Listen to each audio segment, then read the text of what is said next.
ده فلوج يوم في حياة بس من السويس. والصراحة اليوم ده ما كانش فيه حاجات كتير، ولكن كنت حابة أوثق الزيارة اللي مش بتتكرر كتير. احنا كنا صاحيين متأخر ونازلين متأخر، بس الحماس خلانا برضو ننزل ونسافر. أنا أول ما صحيت عملت كوباية شاي ونزلنا على طول. أكبر أزمة قابلتنا في اليوم دوت هو الطريق للمرج. للأسف قفلوا النزلة بتاعة المرج اللي كانت على الدائري، فاضطرينا إن احنا ننزل مستورد الأول ونلف من الدائري. وانا كنت راكبه اوبر عشان انجز اليوم، وهو طبعا اللي شرح لي الوضع. ولكن هو للاسف ما ودانيش الموقف ونزلني على الدائري نفسه. وقفت طبعا ان انا قعدت اعيط، انا ما كنتش عارفه اتصرف وكان معايا ابني. بس لقيت توك توك، قلت له عاوزه اروح موقف السويس وكده، ووداني برغم ان المسافه من العبور للمرج مش كبيره قوي. بس اخدت وقت كتير قوي عبال ما وصلت للموقف نفسه.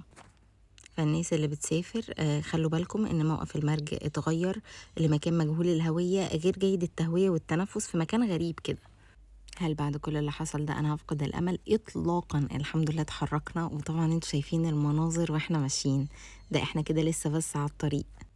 انا بحس ان السويس دي قطعة من اوروبا، او بحسها حتة جميلة جدا. معرفش دي عشان انا ليا ذكريات واهل والدتي هناك، ولا عشان هي كده فعلا انا بحسها حتة خطيرة. والمسافة ما أخدتش وقت خالص، يعني من المرج لحد السويس تقريبا ساعة.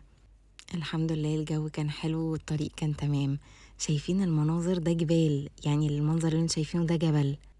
أعتقد ده جبل عتاقة.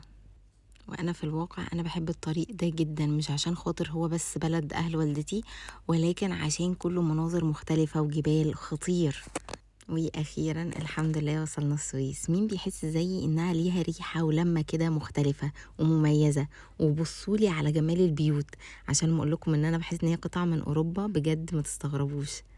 ده غير طبعا الناس، يعني انا فاكرة كنت بقول لحد واحنا رايحين، انا عمري ما شفت حد شرير من السويس. يعني بشوف كل الناس اللي في السويس دول ناس متربين تربية مختلفة، ناس محترمة بزيادة، ناس اتيكيت كده.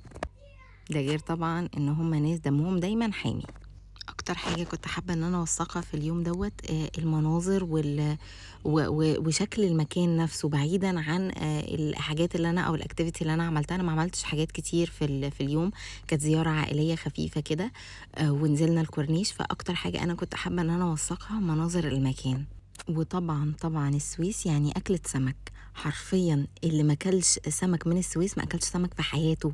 ورب الكعبة ليها طعم مسكر. ليه؟ يعني السمك نفسه طعمه بحس ان فيه سكر، طعمه خطير. اتغدينا سمك عند قرايبنا وقررنا ننزل على الكورنيش. المنظر بجد خطير والله، حتى ريحة النفس بتكون مختلفة. تقريبا المكان ده عمره ما كان زحمة، فتقريبا برضو التعداد السكاني فيه قليل، فالواحد بيتنفس بدرجة أحسن والهواء نقي هناك جدا طبعا، بلس ان في بحر هناك، فالدنيا بتبقى لطيفة. واكلنا ايس كريم عند راتب. المفروض ان هم بيقولوا ان دوت من احسن الناس بتوع الايس كريم في السويس، ولكن انا شايفة ان هو عادي جدا يعني. لا، في افضل من كده كتير. فتمام، كان شغال بس مش الواو اللي هم بيقولوا عليه. وكمان أجرنا عجل، ودي كانت ألطف فقرة في اليوم كله بجد.